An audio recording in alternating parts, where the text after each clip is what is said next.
प्रचार के लिए अब महज चंद घंटे ही बचे हैं। उधर सभी दल अपनी अपनी ताकत लगा रहे हैं। भाजपा ने भीतरघात रोकने के लिए भी विशेष प्लानिंग बनाई है।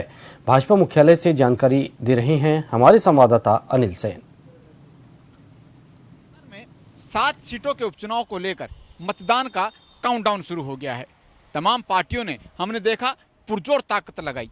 राजस्थान के अंदर भारतीय जनता पार्टी के बड़े नेता जुटे, तो वहीं मंत्रिमंडल के सदस्यों ने भी अलग अलग विधानसभा के ऊपर जाकर भारतीय जनता पार्टी का प्रचार किया है। हमने देखा इस प्रचार की मुहिम में चाहे झुंझुनू की सीट देखी जाए जो कि कांग्रेस की गढ़ मानी जाती है, खींवसर सीट को देखें जो आरएलपी की गढ़ मानी जाती है, और 84 की सीट जिस पर फिलहाल बीएपी जो पार्टी है वो कहीं ना कहीं कब्जा जमाए हुए थी, और पिछले 2 बार से 84 सीट के अंदर बीएपी की जीत वहां पर होती आ रही है। तो ऐसे में इन 3 सीटों के लिए भारतीय जनता पार्टी ने एक विशेष रणनीति बनाई, कार्यकर्ताओं की फौज तैयार की, और उसके साथ साथ रणनीति में हमने देखा कि जो प्रत्याशी चयन था वो भी कहीं ना कहीं फोकस करते हुए एक तिकड़ी क्या मेरा मतलब है कि मुख्यमंत्री भजनलाल शर्मा, प्रदेश अध्यक्ष मदन राठौड़, उसके साथ साथ राजस्थान प्रदेश प्रभारी जो हैं राधा मोहन अग्रवाल, एक तिकड़ी ने पूरी तरह से विरोधियों को ध्वस्त कैसे किया जा सकता है इसकी प्लानिंग वहां पर तैयार की थी। और प्लानिंग के साथ साथ हमने देखा जब बगावत हो रही थी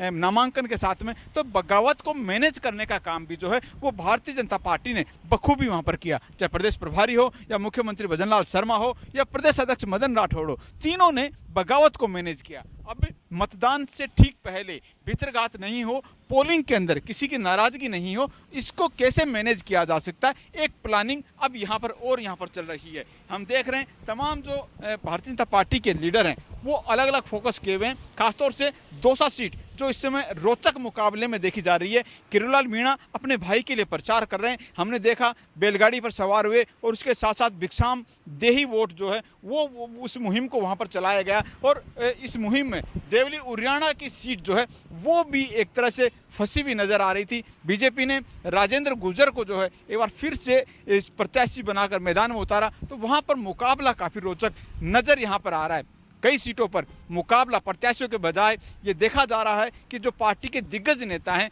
उन दिग्गज नेताओं के चेहरों पर है, चाहे सचिन पायलट वहाँ पर देखा जाए या किरोड़ीलाल मीणा को देखा जाए या मुख्यमंत्री भजनलाल शर्मा को यहाँ पर देखा जाए। तो ऐसे में चुनाव का काउंटडाउन शुरू हो गया है, और हम देखेंगे कि जो उपचुनाव का रुझान है, मतदान में कितना फीसदी वहाँ पर वोट होता है, और फिर 23 नवंबर का वो दिन जब मतगणना होगी तो उसमें ये देखने को मिलेगा कि आखिरकार किसकी रणनीति सफल वहाँ पर हुई है। तो फिलहाल ये कहा जा सकता है चुनाव में तमाम दलों ने, कांग्रेस ने, बीजेपी ने, आरएलपी ने, बीएपी पार्टी ने, सभी ने, यहाँ तक कि छोटे दलों ने भी अपनी पूरी ताकत वहाँ पर लगाई। और हमने देखा इस चुनावी कड़ी के अंदर कई बयान भी आए, एक दूसरे पर काफ़ी हमलावर रुख भी देखने को मिला। सरकार ने अपने विकास कार्यों को गिनाया, कांग्रेस ने सत्ताधारी पार्टी के फेलियर को बताया, और पिछली सरकार की उपलब्धियां यहाँ पर गिनाई हैं। अब देखना होगा कि जनता के जहन में आखिरकार किसकी बात यहाँ पर पेट की है।